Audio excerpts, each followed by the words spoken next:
All right, Coach Schuman back. We've had a 1 week off. I think 1 week, right? Little hiatus. Yeah. So we're back at it. We got a great guest today, a college coach that we're going to talk to. I think probably the first female coach at William Paterson is my guess. That would be my assumption. Is pretty much probably the first female coach across maybe all of Division III, possibly maybe the NJAC conference itself. I mean, definitely a trailblazer in her own right. Yes. So I guess we'll find that out. We'll talk some football, and it's going to be great. It's going to be a great podcast. We've had some really, really great guests lately. So this is another great guest that we're looking forward to talking. Let's bring her on right now. What's going on, Kristi? How you doing? Hi, guys. How we doing? Hey, Kristi, how are you? Thanks for coming out and talking with us a little bit this morning. Absolutely. Thank you for having me. Well, listen, Kristi Zick coaches at William Paterson University. Used to be William Paterson College when I was You're showing your age, brother. You're showing your age. Puppy. But William Don't Paterson do University. that. You do that every time, man. Right away. Come on, man. I'm trying to give you a little benefit of the doubt. The grades give it away anyway. So you and me both, brother. Yeah. So So William Paterson University. We briefly mentioned one of the probably first female coaches at Division III level. She could clarify that for us if that is indeed the case. But she started coaching in high school and moved her way up to college. And so we're really excited to have her on. She's position coach as well. And welcome, Kristi, to the podcast. Thank you guys so much. Pleasure to be here. So, all right, well, yeah, definitely, not the first female coach across D3, which is pretty crazy. I think it's not. Yeah, probably not a well-known thing, but there are a good handful of female position coaches across D3, and just kind of doing our job. I don't think it's necessarily a bad thing that we're not super loud about that. A lot of us, it's a big factor that we like to be, and by us I mean female position coaches. We like to be kind of just included in what is considered as the mass of coaches. So not so much like we have exactly this many female coaches in this division and this many running backs, female position coaches, for example. I think we just, we're coaches. So I think a lot of us aren't necessarily super loud about that, but yeah, the recognition's kind of cool, I guess. Very cool. You started in high school coaching. Give a little football background for everybody, so if people understand how you got into coaching, anything associated with football, so we can understand how you got there and to where you are right now. Sure. So, football to me, my whole philosophy I say this to my athletes and I say this to people who ask this question in general. Football to me is family. I've coached lacrosse before. I coached on and off track, strength and conditioning coaching, things like that. And as great as it is, and every sport has their pros and cons in its own right, there's just nothing like the football environment. The family aspect of it, the brotherhood of it, male or female. And so that I growing up around football, I definitely kept coming back to it. I'm a mom of a 3-year-old, so I had my daughter during COVID.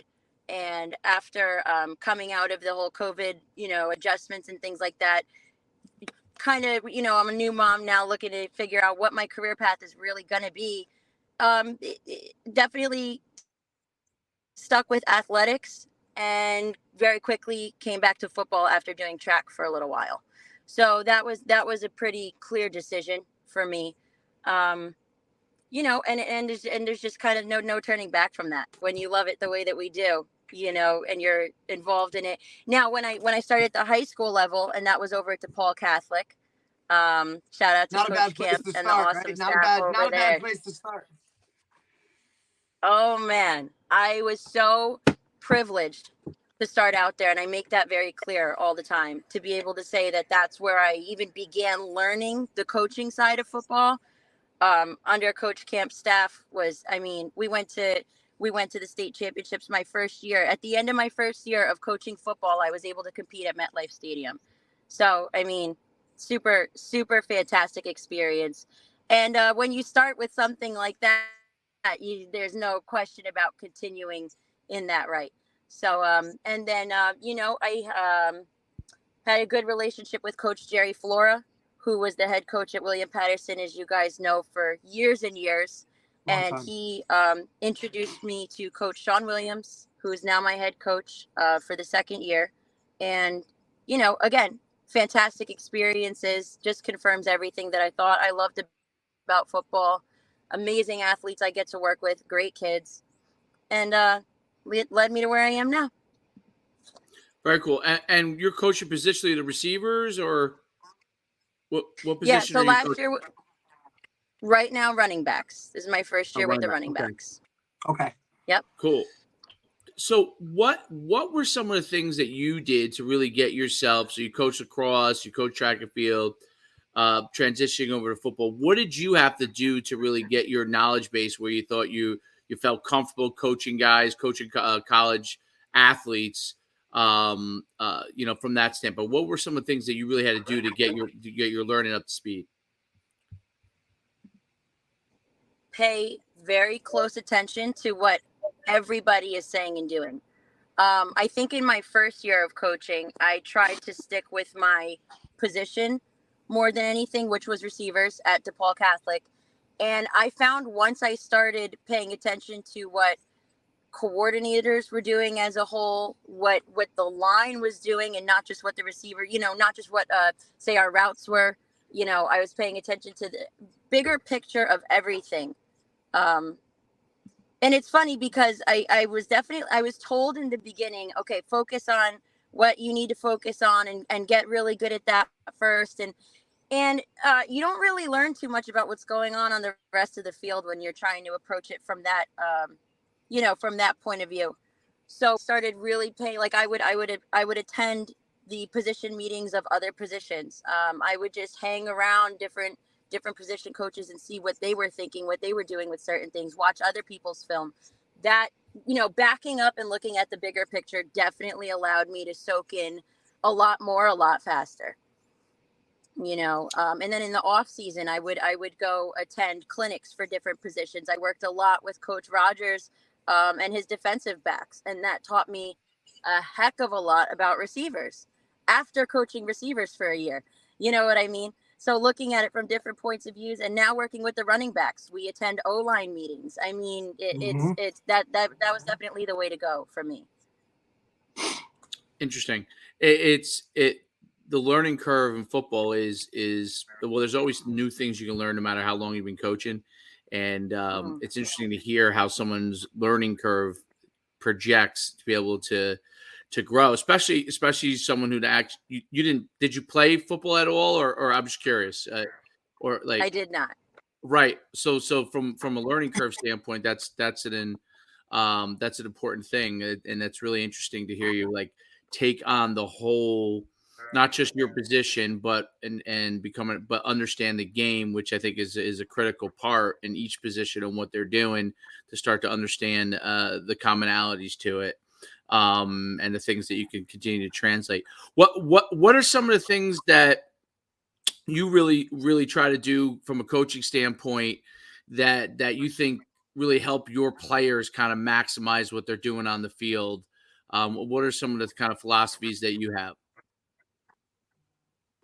So everything that we do, make sure that it really applies to what's going on in the game. As a strength and conditioning coach, I think I began approaching football coaching from a technique standpoint. So working with receivers, we like to do a lot of footwork and, things that people laugh at receivers doing in 7-on-7 programs. They laugh when receivers dance around and things like that. And I think I focused a lot on that. What I've learned and what I like to do now, I like to approach it more from a, applicable on the field standpoint. So, when we're in Indy and things like that, I like to we'll take a specific install that we're doing and focus on that in Indy rather than, okay, like we'll set up a drill. Okay, here's the technique to approach this play, this footwork for the running backs, but where are our eyes going also? How are we going to approach the contact when we get through the line? And not so much just, this is how you run, but here's how we're going to run with the ball in our eyes, So that's, I definitely like to work with my players on that kind of level now, for sure. Very cool. Very cool. Aspirationally, like, so, you're coaching football, you're in college, there's recruiting to it. There's a whole bunch. You're a new mom, well, relatively new mom. What are some of the things that are your goals from a coach's standpoint? Are you kind of continue to push the path? You want to be a position coach? What are some of the things that are your goals from a coaching standpoint? Yeah, so that's definitely something I kind of feel out as I go, but I think the bigger picture is becoming more clear recently, that this is what I'm doing now is definitely more the direction I would like to go than I thought in the past. Previously, I kind of planned on approaching athletics from a more strength and conditioning route, because that was more my experience. I worked as a trainer for years and years before I got into, being on the field itself. And then, that became, the strength and conditioning became more of an off-season thing. And I realized how much I love being on the field and being involved with the athletes and watching them develop as student athletes in particular. So that was really interesting. And that's an aspect that obviously you don't really get on the training side. So now, being where I'm at, I definitely plan to try to make it work to move forward as a position coach. It's a big balance between financial situations, family life, experience. So it's definitely taking each of those things and trying to find the balance. But right now, being able to do what I do and love it as much as I love doing it, this is definitely, moving forward with this would be the goal. Really cool. Now, let's talk some recruiting. So, I always get around to this. So, from an we always get back to this, right? This is always how everything comes full circle. This is where it's at, because we want our athletes to see it from different perspectives. So go ahead, Coach. Yeah, from a recruiting standpoint, I'm curious. William Paterson used to be, let's get players that some of them are D3 players, some of the guys that fall through the cracks, maybe could have went maybe a little bit higher. Like you guys have one of our guys that used to play for the Bulwark Beast, Connor Reynolds, is a freshman there now. And so from a recruiting standpoint, with the transfer portal and everything, how does William Paterson approach it? Because there's a lot of ways you could do it, and D3 is one of the toughest, I think, things with respect to transfer portal, because if someone transfers to D3, and we talked about this, who did we talk about this with, Derek? Who's the Coach D3? Garrett? Yes, Coach Garrett. So when we talked to Coach Garrett over at Keene, one of the toughest parts that he mentioned was, you get a guy in the old days, before the transfer portal, if a guy didn't work out at FCS, and Montclair or William Paterson or Rowan, any NJAC school said, hey, here's an opportunity for you to be a starter, maybe be a star, play some good football, the guys would jump on it. But now with the transfer portal, every guy thinks that they should be upgrading on the transfer. And if they transfer, they're not as quote unquote happy. They're transferring to you because they maybe, I don't know, a lot of cases don't have as many choices it's a little bit different than it used to be. Right. So how do you guys approach recruiting from a transfer standpoint? I saw, obviously, the big focus was on high school players, right? So that was what I saw was the main focus, right? Just looking at your feed, on one of your Twitter feed, and you got guys from West Orange, you got Connor, you got guys who are really good players for whatever reason, are a Division III, but high school players, whereas opposed to higher levels, half those guys are transfers. What's kind of William Paterson's approach to it all? Yeah, so right now last year we had a lot of elite seniors graduate and move on. This year we have a lot of seniors that are going to be moving on. So right now the goal, more than focusing on transfer portal and things like that, has been bringing in younger guys, looking to build them, looking to incorporate them into, our culture and build more that way.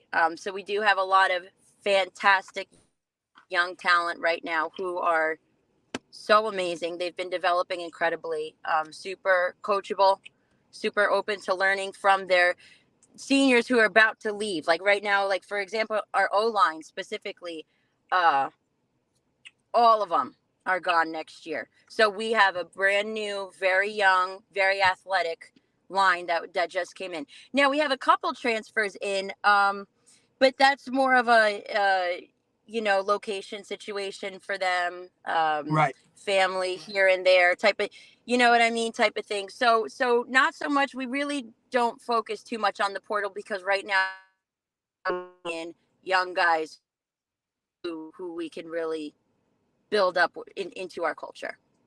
Right. See, I think that's that's a total, Derek, monumental shift in Division III because it was completely the other way around. 100%. Division III. It was looked at as almost like a negative. I mean, think about it. So I went to Montclair State. I was a transfer in, right? Family situation after my freshman year at Sacred Heart. No negative reason for leaving Sacred Heart other than a family situation personal to me that I needed to be closer to home. So right. Montclair State just so happened to just be a landing point where, hey, I had talked to this guy during recruiting, and I think that's a very pivotal part for some of these transfers in the portal. You develop that relationship with some of these guys coming out of high school, and maybe they don't go to William Paterson right away, and they go off to, UMass, Boston College, or, Penn State, one of these Rutgers, maybe even a lower level like a Townsend or something like that, where now all of a sudden something happens, a situation comes up, they have to come home, yet they still want to stay involved. Hey, Willie P, hey, buddy, how you doing? Heard about the situation? You've already have that relationship that now those guys come to you. Well, but you're right. Totally 100% right, Coach, where back in the day when I transferred from Sacred Heart to Montclair State, it was looked at, he wasn't good enough to get it done at Sacred Heart, blah, blah, blah. Okay, now he's going to go play D3. Now it's hey, I just was an All-American at a D3. How do I transfer and go somewhere bigger? Right. So that it's the other way around. And the you really have to recruit. And the development development I thought was a really interesting point because in D3, other than like that used to be a kind of thing, was like you wanted D3 players that were able to come in and be the best player they could right away. Whereas now at D3, you could get high school players and develop them because of the fact that it's, all these guys are fighting at FCS and FBS all over these guys and they're moving back and forth and all that kind of stuff. Whereas you could develop your guys. Now, yes, maybe, I don't know, one out of 100 guys becomes really good and he wants to move up or something like that. But my guess is there's not that many of that. My guess is at D3 that you might have a couple of guys, maybe a year, that are looking to move up. Maybe. But for the most part, you can actually take the time and develop them. Whereas in the past, you wanted to get, Derek Depascale to come back to Montclair State because he was an FCS guy. He didn't have to sit out a year. He comes right in. He's playing right away. And now I got an FCS guy on my D3 roster. D3 rosters were loaded with those guys back. That's what the NJAC was big on, right? Correct. Bounce back guys. It was like, dealer. Yeah. I do look at it like this, though. And Kristi, you touched on it a little bit, is culture, right? So if you develop that culture at Willie P, listen, you can develop it now. I have guys on my staff that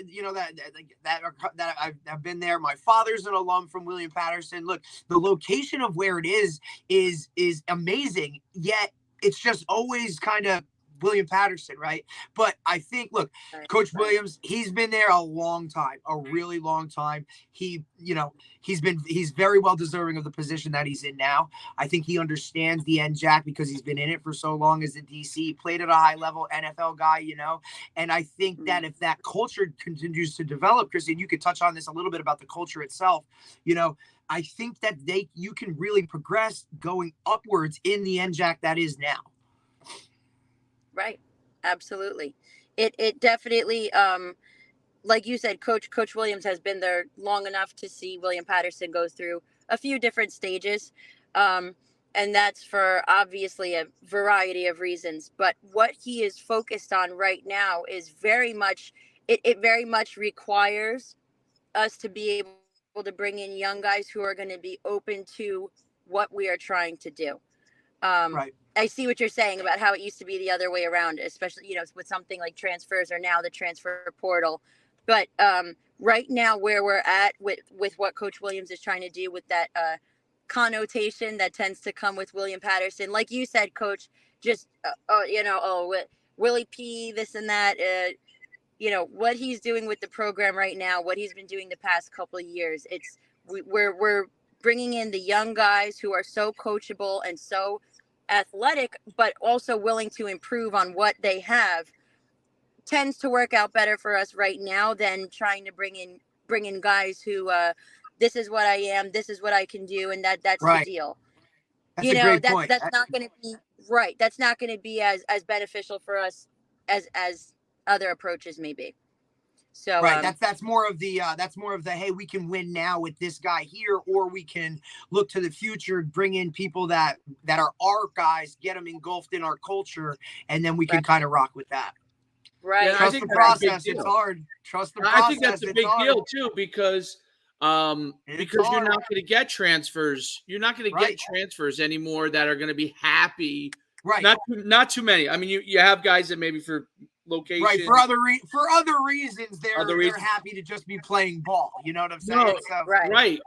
I think that's a big shift in Division III. Well, the NJAC is always yes, it's really always good... an interesting entity, just because they also place certain rules on how many kids you can have on your roster or how many of that.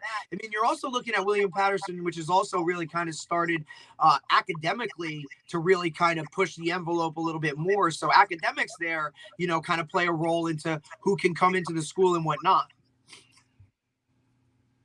Yep. At William 100%. Paterson. Buddy, don't you know it's like Harvard? You can get anybody you wanted to William Paterson. It's Harvard. Let's hear it, Derek. Come on, man. I'm trying to they're good enough, you can get them in the Willie P. Listen, buddy, you're talking to a Montclair guy. Like, there's no limitation. I'm trying to say as many nice things as I possibly can here. Like, you know what I'm saying? I can't. The old man is still an alum from there, so I got to give him his kudos somewhere. Coach, you'd be surprised. That's definitely the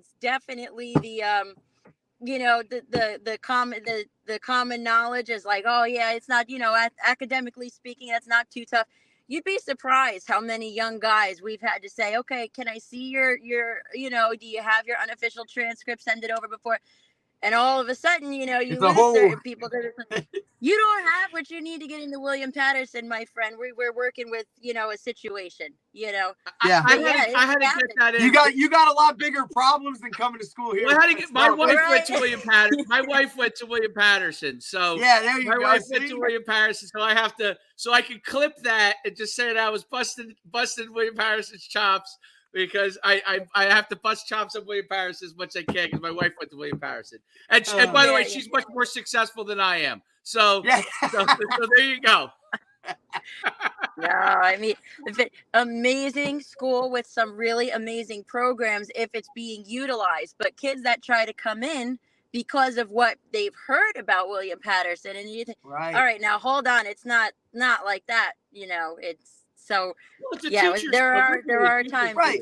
And it's like, and you got to get guys on campus, which is great. Which is really just like Montclair, Keene, William Paterson. I mean, churns out. They churn out great teachers and coaches. I mean, that's like business is the other one that's really good at Wayne Paterson, but Yes, huge. great. But originally Wayne Paterson, I mean, my aunt went to Wayne Paterson, my mother went to Wayne Paterson. So, and so I'm familiar, and it churns out like great teachers and coaches. That's always what what it has always churned out. And that's one of the great things. And a lot of times football players make great teachers and coaches and make excellent business people. So those are the two things that William Paterson, I would guess, is really most probably known for, right? Yeah. Huge on the business program. Huge on the business program for sure. Especially where it is. I mean, northern New Jersey. Oh yeah, and you're talking Wayne, which is like a hub. I mean, you have four of the top high schools in the state right there in your own town. You know what I mean? You hit Wayne Hills, Wayne Valley, PCT, and DePaul, and you pull 3 or 4 kids from each. I think your roster's going to be okay. And Ramapo, and Indian Hills, right? Because you're right around the corner, right there, right over the hill. You don't realize that Passaic County so and Bergen County is right on the border there. Yeah, so it's very cool. I have a question, quick. Yeah, do you specify, like, I know how you guys kind of break it down recruiting wise? Is each coach given a area, like a county? Yes. Yep. That's how we break it down. Nice. Okay. And I was just curious, what is your county? I assist with DMV, and I do Rockland County, New York.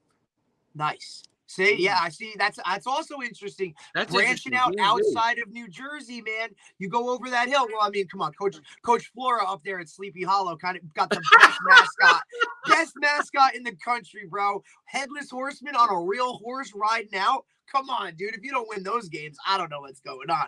But a lot of hidden gems up there. It's nice to see and hear that, Willie P's kind of branching off and kind of recruiting some different areas to kind of pull some of those kids in. Yeah, absolutely. That was a huge point that was made in our shift of culture as well. When Coach Williams.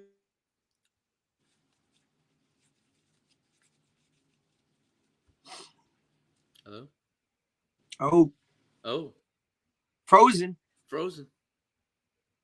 I mean, listen, Coach Williams been there a while. There we go. You're back. I'm sorry. I was gonna say I lost you guys. No, you're good. You're fine. I don't know what you were saying the shifting culture. That was a big point was branching out and pulling guys from different areas, different talent, because it's not just I think all colleges face a certain requirement when it comes to demographic and kids from different areas and diversity and things like that. So obviously that's a big part of it.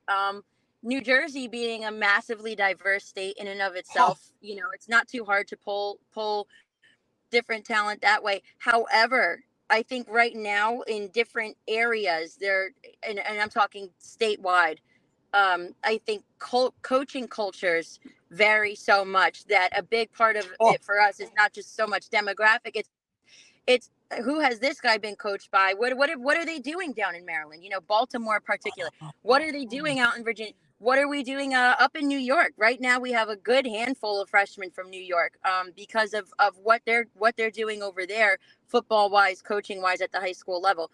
So pulling guys from different areas, that's a big part of it for us as well, because these kids have experienced different things in terms of staffing and coaching, and we like to see what they bring to the table and not just so much what we know as North Jersey football or South Jersey football, because they do have their own cultures. So that's a big part of it for us as well. Branching out has become necessary, I believe. Well, I noticed too that you've had in New Jersey now, outside of New Jersey, it looks like public, private school, you have a mix, but that are coming in. But in New Jersey in particular, like you guys have a lot of success with the public school kids. And is there anything to that? Is that a focus at all? Or, do you feel like you could find more diamonds in the rough from that standpoint?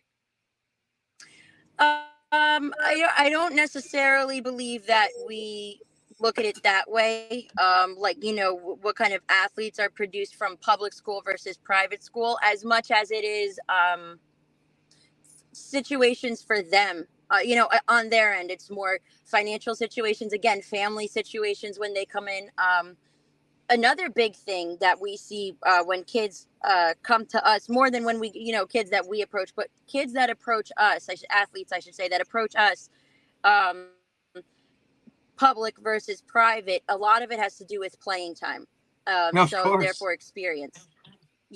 So that's a big part of it. So a lot of times we'll get guys coming from public schools who did not have very limited, they had more playing time, and they'll come to us with, this is how I perform, and this is what I can do, and they'll have a little more film and things like that. And so that's very different from recruiting someone that's coming from a private school who maybe had an amazing starting lineup, who didn't have as much playing time, doesn't have as much film, and sometimes they're different in terms of coaching them and growing them. And so having that mix is definitely important. But no, we don't, going back to your question, no, we don't necessarily recruit looking at public versus private. It's very much the character of the kids and what they say they're bringing to the table and what they can prove they're bringing to the table.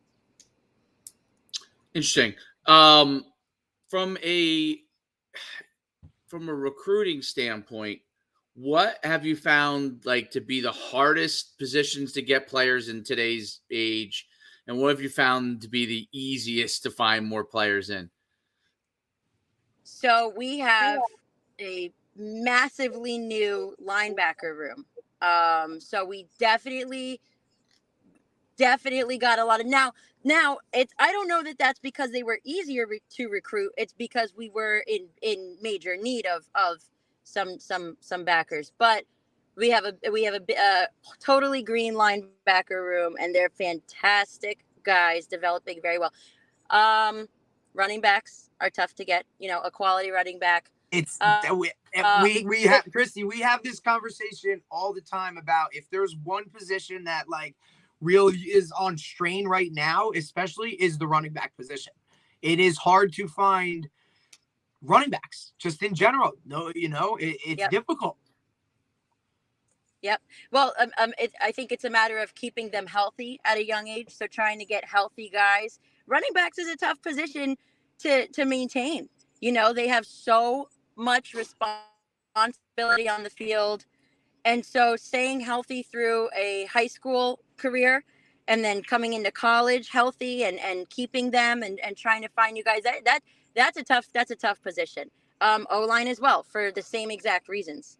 Trying to keep them, like, we're in need of some O-line guys. Like I said, our entire O-line's graduated. Always. Fortunately, we have some quality guys that just came in, but that's tough to find healthy guys, athletic guys who are going to commit and stick around. They have to be mentally very committed because they have an extremely important job. Those are tough positions. Those are tough guys to come by. I personally feel like the Division III in general, and Dave obviously played at UConn, so he was an FCS scholarship guy. Myself as a Division III player, I mean, listen, the retention and keeping guys a part of a program for 4 years is very, very rare. Things come up, right? There's nothing that's really keeping me at this school playing football other than I just love this game. You're not getting scholarship money. Yeah. You know what I'm saying? Like, it's Right. it's basically a full-time job without any pay. You're doing it really out of the love of the game. So the retention, if you're not that guy that's in the spotlight, or, hey, I'm just a guy that's a backup or whatever, like, well, why am I doing this? What am I doing? I'm wasting my time, and then the injury thing on top of it, it's just really hard Division III without that scholarship to keep guys in the program. And that's where I think culture becomes a huge part of it. And now I'm biased because at Montclair State, you're talking tradition, right? You're talking same head coach for 30 something years. So the culture was already instilled when I got there, and now to get to take it and bring in these young guys that, hey, this is our culture, to keep them for all 4 years, very difficult thing to do. 100%. I think you hit the nail on the head there, because that is, we could say that for both at D3 schools and schools that can be tougher on funding, because that's, we've talked about this with our guys. When morale goes down at times, and their mentality seems to stray a little bit, it has to be addressed. That sometimes the ugly truth of this level and this division and is you're here because you love the game. You're not here on scholarship. You're not necessarily getting a full ride, and a lot of times, I know the objective of coaches at the high school level is to get their guys out to an education, an affordable education, and let that guide them through college. And that is the end goal, because not everybody's going to the pros. Not everybody's, and not everybody's going to get a full ride D1 education. But the goal, regardless of what level you're going to play at, typically is and should be to get your guys an affordable education and to see them through that degree. So at our level, the tough thing there is you're not necessarily going to get that scholarship. Some schools, it's not an option. You might not see a lot of playing time even, but the goal is you're gonna see it through as a commitment, and you're gonna grow as a young man, or whatever. At this point, it is commitment mentally and physically for the payoff of your education still, but it does not have as many perks as playing at a higher level. So that is definitely, culture does come into play there, like you said, Coach, because that is, at the end of the day, that's what you're going to stay committed. Now, if you don't love the game, you're not going to be at practice. You're not going to be at lifts. You're not going to be. You're going to find putting every yourself excuse through all of that. Mentally and physically, at the end of the day, it's what? Because you want to take the pictures for social media and there put you on go. the uniform. That's it. You want to be TikTok famous. That's not going to get you through it. It's just not going to get you through it when that's all you're doing it for. Football is way too much of a commitment, and way too 100%. Much of an impact physically and mentally to do something like that. So culture is so important at our level for that reason, and coaches alike. You're not getting paid you're not getting paid big bucks to be assistant positions coach with these guys. You're there because you love the game. You love your athletes. You love the purpose that it serves, so that's huge. Culture is huge there for sure. Well, I think that's a huge deal. Keeping guys motivated. Like, I'm curious how you handle if a guy is division, and I'm saying this because I don't really understand that part of Division III. Like Derek said, you could hold a scholarship over me, and I was going to be in the weight room. I mean, you may have a guy who's your starting corner on Saturday, and then come Tuesday, he's no longer on the team. Like, I've dealt with things like that. I mean, it's crazy. It's wild. It's almost like week to week. How do you ride that balance of being demanding? But I guess there is a relation. There's a different relationship type of thing. Yes. Meaning like, it's more of a personal. Hey, get to the weight room, or you lose your scholarship. Okay, I'll be in the weight room. Like, you're going to be there. There's no question. Whereas this is like. Well, you can attest to it, Kristi. Like, so the way that I've seen it obviously handled is nothing is cookie cutter. Right. So everything is dealt with on a one-on-one basis in terms of, hey, this guy's got this thing going on. And listen, obviously for me, I'm biased because I had a personal situation, right? I leave one school to deal with something coming home. Right. And my coach at the Division III level was very understanding of that situation. Hey, buddy, I understand what's going on at home. You got to miss this. Okay. As long as those lines of communication continue and you don't abuse the privilege, I think that's where there's a little bit of a difference in terms of Division III is more, I don't want to say maybe personable rather than, hey, you're just a corner on my team. Right. You're one of my 86 scholarships or whatever I have here. You're just that. Kind of like the comparison of like, hey, you go into a class in a lecture hall, right? And you're just a social security number rather than, hey, you go into a classroom with 30 of you and I know your name. Right. So it's definitely right. Sorry, I didn't mean to. No, go. Yeah, no. No, that's massive. I mean, if there's something that we can preach is definitely a pro of playing at the D3 level, it is that. It's that it's not so much a business interaction as it is a personal. Again, you're here because you love the sport. We're here because we love you guys. You know, that you don't necessarily. Now, I know some phenomenal, I know we all do, phenomenal coaches at the D1 pro level that are there because they love these guys, and this is just like they would do it for whatever reason. They just happen to be massively successful because they are so good at what they do. But Right. if at the D3 level, you can say, hey, you know, it's not just you need to make every single tackle you approach, and you need to score every single run you're running on. Otherwise, you know, you're putting up at risk here. That's not what we have at this level. This is not so much a business as it is at the higher level.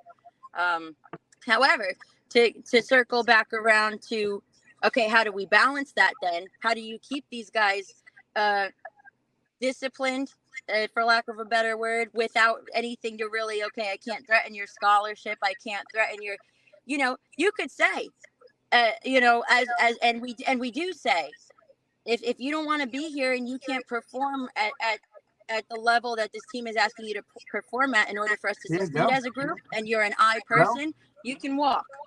You know, and to the wrong guys, that's not going to mean much to them. If they walk, they walk. They didn't need to be here anyway.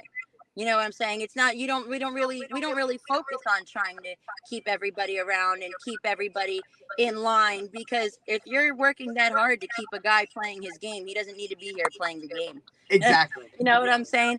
So but the guys who do want to be there and perform and really put their all, you know, they want to commit, that's who you want anyway. So those guys, you don't necessarily have to ask. Now, are there situations where we have to say, late to this, late to that, didn't show up, what are we doing? Or in the classroom, class checks, you weren't there, what are we doing? Why does your GPA look like this? Now you're not eligible for the spring. Sure, you have to. I think the only way we really can approach that is to successfully is to sit down with them and say, what's your goal here? Because if this is how you're showing up or not showing up, and this is how you're performing, and this is what you're doing for your team or not doing for your team, do you want to be here?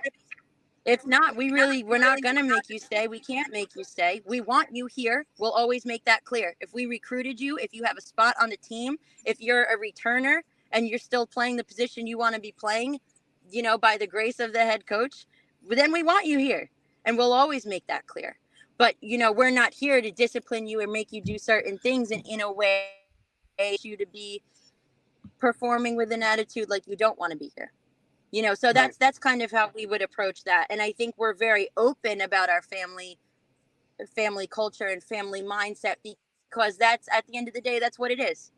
You're going to earn the trust of an athlete when you're honest with them and you're genuine with them.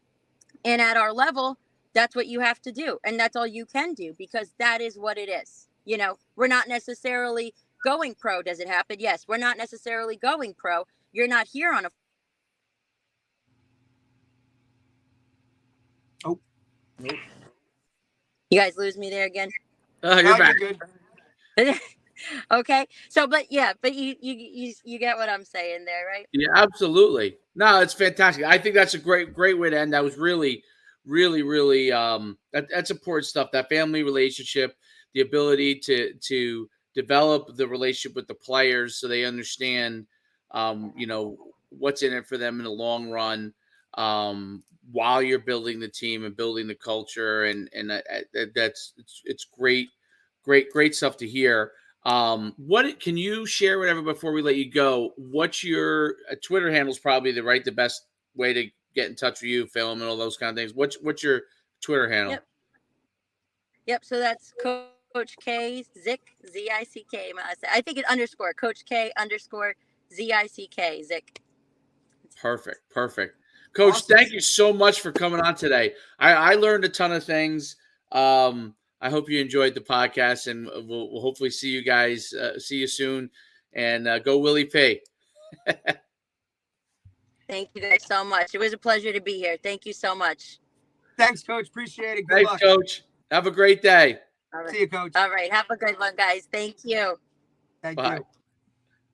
All right, that was great. A lot of interesting stuff, man. Learned a ton.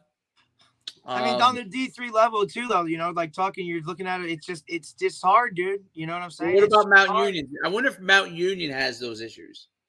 Yeah, I wonder if Whitewater, right? Or like Whitewater. UW, I wonder if UW Whitewater. I mean, listen, I also wonder what a Mount Union coach gets paid in comparison to a Willie P coach. I'm not just talking assistants. I'm like head coach to assistants, like just staff members in general. How many, Willie P, Montclair has 3 full-time coaches. I wonder how many full-time coaches are at, Mount Union. That's a good question. I wonder what Mount Union. You look at Keene, 3 full-time coaches. That's it, right? Maybe 2 GAs. You're talking a roster of 100-something kids, and you're policing it with 4 guys. Very interesting. Let's see here. So Larry Kears, who used to be the head coach, right? Or Kears, or where are we at? Who are we talking about? Mount Union. Right, he moved on. I think he might have gotten a Division I job. Oh, okay. So this is older data, but I'm just trying to. I can't get any. I know.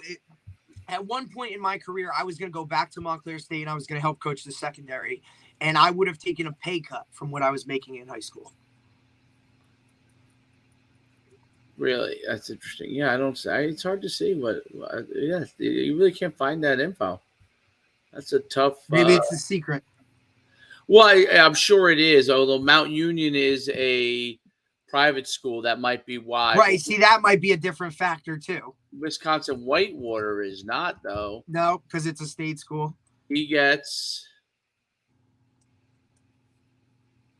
What does he got? He gets.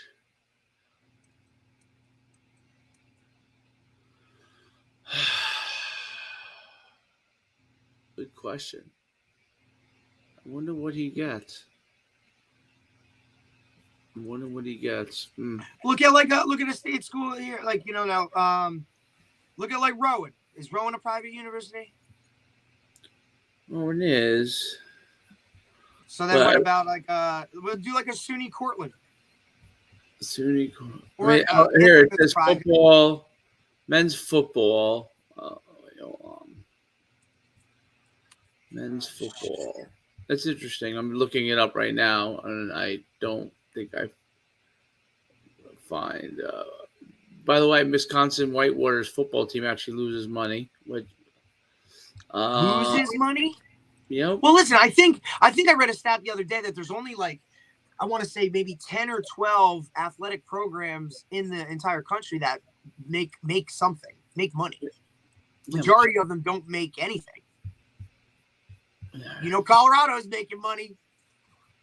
I probably have to go to Wisconsin's employee fund or something to figure this out. You'd have to go to their actual I'm definitely public record, but I'd have to dig.